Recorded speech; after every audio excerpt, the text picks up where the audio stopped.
Germany is rearming at scale. New billions, new tanks, expanded forces, and the world is watching. The blunt question many people are asking is, do we want to risk seeing a militarily strong Germany again? In this video, I will do three things. Explain what is actually being bought and built, show how allies and neighbors are reacting, and map the social conditions that can make militarism politically attractive, and why neglecting those conditions could let history repeat itself. First, the facts on procurement. Announced plans include large increases in defense spending, procurement of modern main battle tanks, heavy artillery, advanced air defense systems, reconnaissance drones, and expanded cyber and command capabilities. Timelines often show accelerated deliveries, urgent framework contracts, and multi-year commitments that bind future governments. And crucially, governments are also investing in personnel. More conscripts, larger reserve plans, new logistics hubs, and regional basing options.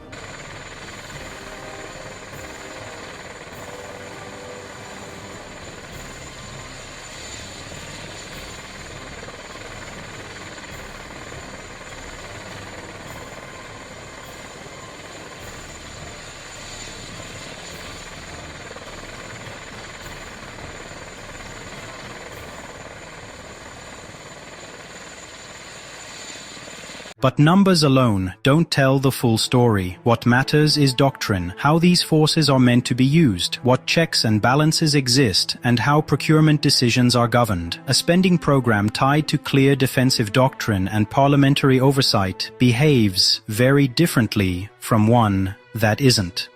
We must ask, who decides deployment rules? What is the parliamentary oversight, and how transparent are cost and capability assessments?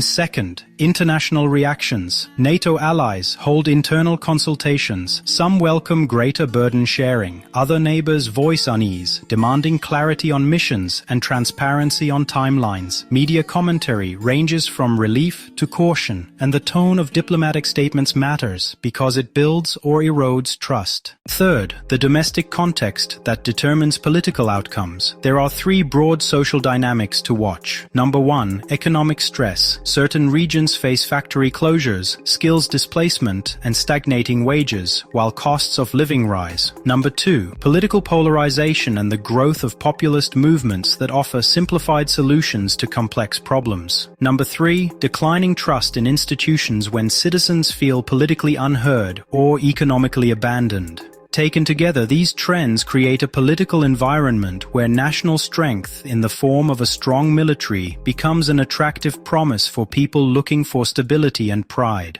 To understand risk, we must look at history without falling into facile analogies. After World War I, Germany experienced massive unemployment, extreme inequality, and the breakdown of social protections. That economic despair was a major factor that extremist movements exploited.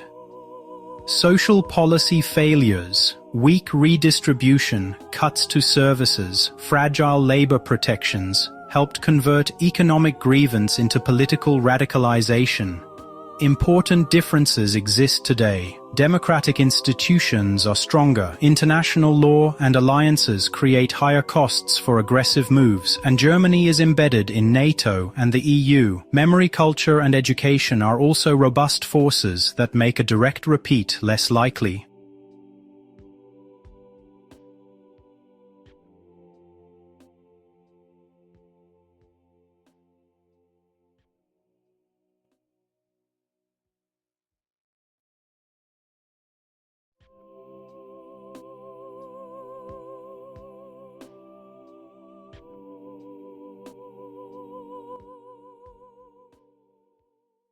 Still, the danger is real if social decline and militarization coincide. Imagine three linked developments: widening inequality, erosion of social safety nets, and a surge in nationalist rhetoric, simultaneously paired with rapid expansion of military capacity and weakened oversight. That combination would be explosive. A militarily powerful state, shaped by polarized politics and social fracture, is a risk not just to itself, but to neighboring states and to regional stability.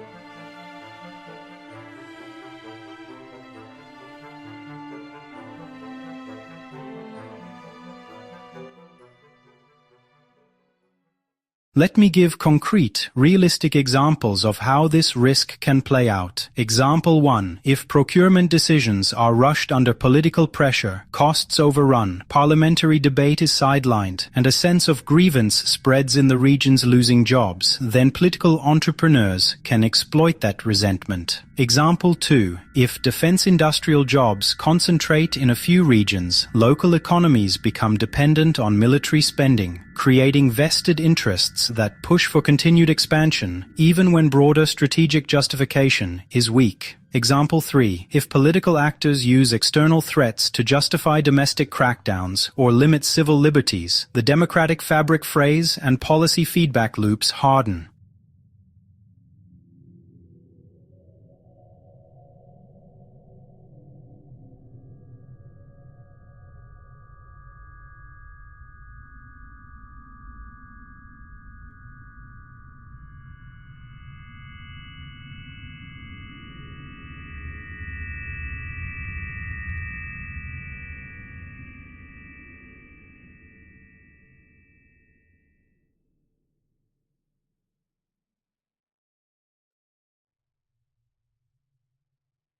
But these are risks, not inevitabilities. There is a responsible path forward, and it rests on policy choices that combine security with social cohesion. First, full transparency. Every major contract, capability requirement, and projected cost must be open to parliamentary scrutiny and public debate. Second, stronger parliamentary and independent oversight bodies that can evaluate doctrine, deployment rules, and long-term strategic consequences. Third, bind procurement to declared defensive doctrines and clear use of force rules so that buying capabilities does not automatically equal mission creep.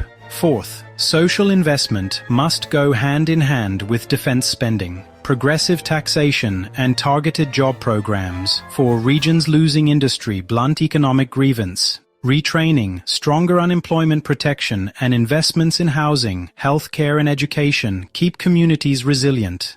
Defense and welfare budgets should be discussed on the same ledger, not as competing priorities. Fifth, active confidence building with neighbors. Joint exercises that are transparent, arms control dialogues, and open data sharing reduce misunderstanding and lower the risk of security dilemmas.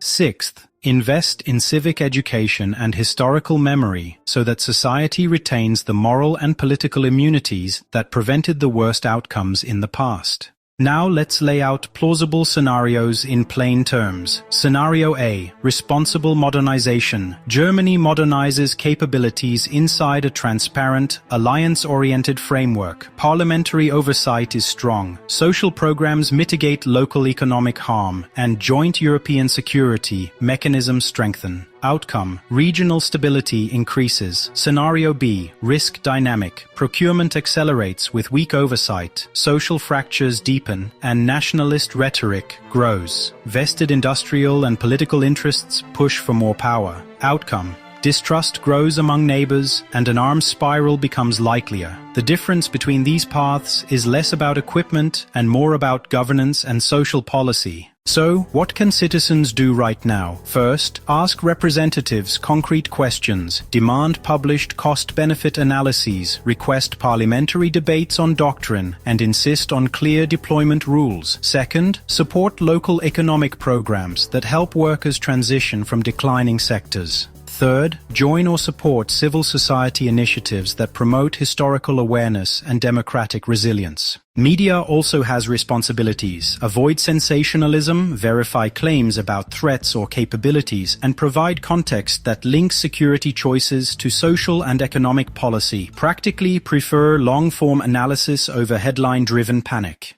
To be blunt, rearmament is a serious political choice with far-reaching consequences. History warns us, but it does not determine the future. The crucial question is whether defense will be embedded in democratic, transparent, and socially balanced policies, or whether it will be treated as a standalone project divorced from the social fabric. If governments and societies ignore social cohesion, the chance of dangerous political shifts rises, and that is a risk the world would feel. If, instead, policymakers commit to transparency, parliamentary control, and strong social investment, security can be strengthened without sacrificing social stability. Your voice matters. Push your representatives to treat defense and social policy as a package. Vote on issues that affect regional economic resilience. Support public interest journalism and fact-based analysis. Conclusion: Germany's rearmament is not just a technical procurement story. It is a political and social test. The hardware is visible. The governance choices are what will shape whether that capability becomes stabilizing or destabilizing. The difference between security and insecurity will depend on transparent institutions, social investment, and international cooperation. If this helped you understand the debate, subscribe for more evidence-based analysis. In the comments, tell me, which measure should come first? Transparency, parliamentary control, or social investment? I'll read and respond. Stay informed, stay engaged, stay responsible.